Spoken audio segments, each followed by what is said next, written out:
Hi, అందరూ ఎలా ఉన్నారు? బాగున్నారా? మేమైతే చాలా బాగున్నాం. మీరు కూడా బాగున్నారు అనుకుంటున్నాను. ఇవాళ అయితే నేను వ్యాక్సిన్ అయిపోయిన నెక్స్ట్ డే మార్నింగ్ వ్లాగ్ అనమాట ఇది. బాబుకి అయితే ఆ రోజు వ్యాక్సిన్ వేయించిన రోజు అయితే ఫీవర్ అయితే ఏం రాలేదు, కానీ వ్యాక్సిన్ వేయించిన నెక్స్ట్ డే మాత్రం ఫీవర్ వచ్చింది. సో పారాసెటమాల్ అయితే వేసేసాము. లేవగానే కొంచెం ఫీవర్గా ఉందని చెప్పి. మా బాబు ఏంటంటే, మా బాబుకి చిన్ని గ్లాస్ ఉంటుంది, ఆ గ్లాస్లో తాగడం. అవి పెద్ద పెద్ద గ్లాసులు మేము తాగే బాటిల్స్ వాటిలోనే తాగుతాడు. క్లైమేట్ అయితే చాలా బాగుంది. ఇంకా మార్నింగ్ అయితే ఇంకా నేను పని చేసుకుంటూ ఉన్నాను, బట్టలే వాష్ చేసుకుంటూ. ఇంక బాబు అయితే మళ్ళీ బొజ్జున్నాడు కొంతసేపు. ఇంక ఇవాళ మా బ్రేక్ఫాస్ట్ అయితే కొబ్బరి చట్నీ అండ్ దోశ, కానీ అది నేనైతే వీడియో ఏం షూట్ చేయలేదు. ఇంక ఇవాళ అయితే మేము క్యాబేజీ పచ్చెనపప్పు కూర అయితే వండుకుంటున్నాము. అదే ప్రొసీజర్ ఏంటి అదంతా కూడా నేను మీతోటి షేర్ చేసుకుంటున్నాను. ఇంక సింపుల్గా ఇదైతే చేసుకుంటున్నాము. సో ఎందుకంటే ఇవాళ సండే వ్లాగ్ ఇది, కానీ మేము తిరుపతి వెళ్తున్నాము కదా, దర్శనానికి వెళ్తున్నాం కదా. సో నాన్ వెజ్ అయితే తినము. అందుకని చెప్పి ముందైతే పచ్చెనపప్పు నానబెట్టి పక్కన పెట్టుకున్నాము. ఒక హాఫ్ అన్ అవర్ అవి అయితే బాగా నానాలి. అవి బాగా నానితే మనకి కర్రీ అనేది, కూర అనేది బాగా వస్తుంది. సో దానిలోకి అయితే మనము ఉల్లిపాయలు, పచ్చిమిరకాయలు, క్యాబేజీనే, టమాటాలు వేసుకుంటే మీ ఇష్టం, అది మేమైతే వేసుకోలేదు. టమాటాలు లేకపోయినా బాగానే ఉంటుంది. కొంతమంది టమాటాలు కూడా వేసుకుంటారు, అది ఆప్షనల్ అనమాట. ఇంకా అన్నీ అయితే కట్ చేసి పక్కన పెట్టుకుంటున్నాను. ఇంకా నాకైతే చాలా పనే ఉంది చెప్పాలంటే. ఇంక ఈ వంట అంతా అయిపోతే పిల్లోడిని రెడీ చేసుకోవాలి, ఇంకా కొంచెం లగేజ్ సర్దుకోవాలి. ఇంకేంటి, ఎక్కడికి వెళ్తున్నాను ఏంటి అన్నదంతా కూడా నేనైతే మీతోటి షేర్ చేసుకుంటాను. అదేంటో కానీ తల్లిదండ్రులు 10 మంది పిల్లలనైనా ఒక తల్లిదండ్రులు పెంచగలరు, కానీ ఒక పిల్లలు మాత్రం 10 మంది పిల్లలు ఒక్కళ్ళు కూడా తల్లిదండ్రులు సరిగా చూసుకోలేరు కదా. అదే అనిపిస్తుంది నాకు ఒక్కొక్కసారి. వాళ్ళు మన మీద ఎంత ప్రేమగా మన మీద ఎంత ప్రేమగా ఉంటారో, కానీ మనం మాత్రం మన జీవితం, మన పిల్లలని మనము అంతే. ఇప్పుడు మనం మన పిల్లల్ని చూసుకున్నంతగా మన పిల్లలు మనల్ని చూసుకోలేరు. అదంతా దేవుడి సృష్టి ఏంటో మరి. ఆల్రెడీ నేను లాస్ట్ బ్లాగ్లో చెప్పాను కదా, మా డాడీకి బాగాలేదు కానీ వెళ్ళలేకపోతున్నాను దూరంగా ఉండడం వల్ల అని చెప్పి. అదైతే నాకు చాలా బాధగా ఉంది. ఇంకా ఫైనల్గా ఇంకా దర్శనం అయినాకైతే వెళ్ళమని చెప్పి ఇంకా మా ఆయన అన్నారు. ఇంకా మా అత్తయ్య వాళ్ళతో పాటు, మా అత్తయ్య వాళ్ళు కూడా విజయవాడకి వెళ్ళిపోవాలి. ఇంక వాళ్ళతో పాటు ఇంకా నేను కూడా వెళ్తాను. ఇంకా మా హస్బెండ్కి అయితే రావడానికి కుదరదు, ఆయనకు ఆఫీస్లో అసలు హాలిడేస్ అయితే ఉండవు. ఇంకా అందుకని అలాగో అత్తయ్య వాళ్ళు ఉన్నారు కదా తోడుగా, ఇంకా వాళ్ళతో పాటు వెళ్తే సరిపోతుందిలే. వాళ్ళు కూడా అట్టే కదా వెళ్ళేది. ఇంకా అమ్మ వాళ్ళు కూడా చీరాల, అత్తయ్య వాళ్ళు విజయవాడ. సో చీరాల ముందు వస్తుంది కదా, ఇంకా అత్తయ్య వాళ్ళు కూడా తోడుంటారని చెప్పి ఇంకా నాకైతే టికెట్స్ బుక్ చేసి వెళ్ళమని చెప్పారు. ఇంకా నాకైతే ఇప్పుడు హ్యాపీగా ఉంది. ఇంకా ఆల్రెడీ హాస్పిటల్లో జాయిన్ అయ్యి అప్పటికే 6 days అయిపోతుంది. ఇంకా ఇంటికైతే వెళ్ళట్లేదు. పెయిన్స్, కొంచెం హెల్త్ ఇష్యూస్, బాడీ వీక్గా ఉండడం వల్ల మా డాడీకి హాస్పిటల్కి అయితే ఇంటికైతే పంపట్లేదు డాక్టర్స్. కొంచెం ఇంకా ఉండండి చూద్దాము, కంగారు పడద్దు అని చెప్పి అయితే అంటున్నారు. ఇంకా నాకైతే అదే టెన్షన్, వెళ్ళలేకపోతున్నాను, చూడలేకపోతున్నాను. అదే మనకు కనుక బాగాలేదు ఇట్లా హాస్పిటల్ అంటే అలా ఆ నెక్స్ట్ డేనో ఆ రోజునో మన ముందు ఉంటారు, కానీ మనకి మన ఫ్యామిలీ, మన పిల్లలు ఇంకా అలా సరిపోతుంది కదా. కానీ మన అమ్మ నాన్న మనం ఏం చేసినా కూడా మనల్ని ఏమనరు, వాళ్ళు అన్నిటికీ అడ్జస్ట్ అవుతారు. అదే ఇంకొకళ్ళు అయితే అలా కాదు, మనం ఏం చేసినా వాళ్ళు అడ్జస్ట్ అవుతారు, మనం ఏమన్నా వాళ్ళు పడతారు. ఇంకా అదంతా దేవుడు మనుషులకి ఇచ్చిన ఇది. ఇంకా తల్లిదండ్రులు అంతే, ఇంకా అంతే. ఒక్కొక్కసారి అనిపిస్తుంది వాళ్ళు ఎన్ని సాక్రిఫైసెస్ చేస్తారు మన కోసం, కానీ వాళ్ళ కోసం మనం ఏం చేయలేము అని చెప్పి అనిపిస్తుంది. కానీ ఇది ఇంకా లైఫ్ సైకిల్, మనం ఏం చేయలేం కదా. కానీ మనసు అయితే చాలా బాధగా ఉంటుంది ఒక్కొక్కసారి తలుచుకుంటుంది. వాళ్ళు మనతో ఉండలేరు, మనం వాళ్ళతో ఉండలేము. ఇది నాకనే కాదు, ప్రపంచంలో అందరూ అంతే. ఆడపిల్లలుగా పుట్టిన వాళ్ళందరికీ అంతే. ఇంకా మోహన ఇవ్వాల్సిందే. ఆడపిల్ల అంటేనే ఆడపిల్ల అని కదా అర్థం, అక్కడ పిల్ల అని చెప్పేసి. సో అలా అనమాట. అక్కడ వాళ్ళు ఇక్కడికి రారు, ఇక్కడ వాళ్ళు అక్కడికి వెళ్ళరు. ఇంక మన ఫ్యామిలీ, ఇంకా మన పిల్లలు, మన జీవితం ఏదో అప్పుడప్పుడు వెళ్ళి రావడమే, కానీ ఇంకా వాళ్ళతోనే ఉండాలంటే కుదరదు కదా. ఇంక ఇది లైఫ్ సైకిల్.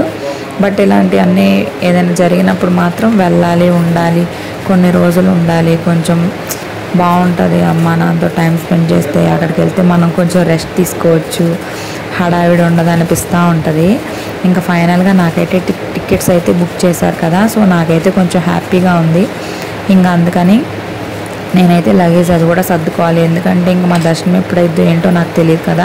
నాకేంటంటే లగేజ్ అనేది ఎప్పుడైనా సరే నేను ముందే సర్ది పెట్టుకుంటాను, ఎందుకంటే మర్చిపోతూ ఉంటాం కదా. సో అందుకని చెప్పి ఇంక ఇక్కడైతే వంట అయితే చేసేస్తున్నాను. గబగబా వంట చేసి పక్కన పెట్టేస్తే ఇంక మనకు వంట పని అయిపోతే కనుక చాలా పని అయిపోయినట్టే. ఇంకా మిగిలిన పనులన్నీ ఫాస్ట్గా అయిపోతాయి. ఇంక బాబు అయితే బొజ్జున్నాడు, అదే పారాసెటమాల్ వేసాం కదా, ఎందుకంటే ఆ పారాసెటమాల్ సిరప్కో ఏమో బాగా నిద్ర వచ్చేస్తుంది పిల్లోడికి. పాపం వీక్గా కూడా ఉన్నాడు. ఈ మధ్య బాగా తగ్గిపోతున్నాడు. అందరూ అదే అంటున్నారు, ఏంటి తగ్గిపోతున్నాడు అని చెప్పి. ఎందుకంటే అసలు ఏం తినట్లేదు, పాలు కూడా ఆగట్లేదు, ఆటలు ఎక్కువైపోయినాయి. మీరేమన్నా సజెషన్స్ ఇవ్వండి, ఏ ఫుడ్ పెడితే మంచిగా హెల్తీగా మంచిగా పెరుగుతారని చెప్పేసి. అదివరకు అయితే చక్కగా చబ్బీగా ఉండేవాడు, ఇప్పుడైతే అలా కాదు, సన్నగా అయిపోతున్నాడు. నాకు కూడా తెలుస్తుంది. ఇంకేం చేయలేము. ఇక్కడైతే ఉల్లిపాయలు, పచ్చిమిరకాయలు, పచ్చెనపప్పు కూడా నాని, క్యాబేజీ అనేది వాటర్లో అయితే వేసి ఉంచాను కొంచెం. ఇప్పుడైతే ఇది నేను ప్రెషర్ కుక్కర్లో చూపిస్తాను చూడండి. ఇక్కడ ప్రెషర్ కుక్కర్ పెట్టేసుకొని దానిలోకి మీకు ఆయిల్ మీకెంతగా మీరు ఎక్కువ ఆయిల్ యూజ్ చేస్తారా తక్కువ ఆయిల్ యూజ్ చేస్తారా అనేది చూసుకొని ఆయిల్ చూసుకొని తర్వాత మిర్చి, ఆనియన్ అన్నీ వేసేసి కొంచెం వేయించినాక తాలింపు దినుసులు ఉంటాయి కదా, జీలకర్ర, ఆవాలు, పచ్చెనగపప్పు, అంటే ఆల్రెడీ పచ్చెనపప్పు కూర కాబట్టి లైట్గా వేసుకోండి, అది మీ ఇష్టం, వేసుకోకపోయినా. ఇంకా అవైతే వేసేసుకొని కొంచెం బాగా అయిపోయిన తర్వాత కొంచెం జింజర్ గార్లిక్ పేస్ట్ కూడా ఒక స్పూన్ వేసుకోండి. ఇది మాంసం కూరలా ఉంటుంది, మనం నాన్ వెజ్ తిన్న ఫీలింగ్ వస్తుంది, ఫ్లేవరు. ఖచ్చితంగా ట్రై చేయండి. ఇందులో చిటికెడు పసుపు, ఉప్పు, మీ టేస్ట్కి సరిపోని ఉప్పు అయితే వేసుకోండి. ఇంకా కొంచెం కరివేపాకు అవి ఉంటే వేసుకోండి, లేకపోతే లేదు, మా దగ్గర ఉంది, సో అందుకని మేమైతే వేసుకున్నాము. ఇక్కడైతే నేను వాటర్ కొంచెం హీట్ చేసి టీతర్స్ అయితే పెట్టేసాను దానిలో. ఎందుకంటే ఇప్పుడు కొంచెం పళ్ళు వస్తున్నాయి కదా, చిగురులో నొప్పులు వస్తాయని చెప్పి నేనైతే అది పెట్టాను. ఇక్కడ మన పచ్చెనపప్పు అయితే నానిపోయినాయి, ఆ వాటర్ అంతా తీసేసి అయితే వేసేసాను. పచ్చెనపప్పు ఫస్ట్ 2 సార్లు వాష్ చేసుకున్న తర్వాత మంచినీళ్ళు పట్టుకొని కొంతసేపు నానబెట్టుకున్నాయి. మేము ఆ వాటర్ అంతా కూడా ఎక్సెస్ వాటర్ అంతా కూడా తీసేసి అయితే వేసేసాము. ఇక్కడ క్యాబేజీ కూడా వేసేసి బాగా కలిపేసుకొని కారం కూడా మీకు తగినంత ఎంత కావాలో అంత వేసుకొని బాగా కలిపేసుకొని ఒక 1 మినిట్ అయితే నార్మల్గా ఒక్కొక్క విజిల్ ఏం పెట్టకుండా పెట్టుంచాము. కొంచెం వాటర్ కూడా పోసుకున్నాము, ఎందుకంటే ఉడకాలి కదా, సో అందుకని చెప్పి. ఇక్కడైతే ఇది పెట్టేసాము, కుక్కర్ అయితే పెట్టేసాము. ఇంకా విజిల్స్ అయితే ఒకటి రానిచ్చాము. ఇక్కడైతే నేను లగేజ్ అంతా పెట్టుకున్నాను ఇక్కడ సర్దుకోవాలని చెప్పి. మీకు చెప్పాను కదా, నేను ఎప్పుడైనా సరే లగేజ్ అనేది ఎక్కడికి వెళ్ళినా సరే, ఇక్కడికనే కాదు ఎక్కడికి వెళ్ళినా సరే ముందు రోజే నేను సర్ది పెట్టుకుంటాను. ఎందుకంటే ఇప్పుడు ఇది సర్దుకున్న తర్వాత నాకు ఏమన్నా మర్చిపోతానేమో, మళ్ళీ గుర్తొస్తూ ఉంటాయి అన్నమాట.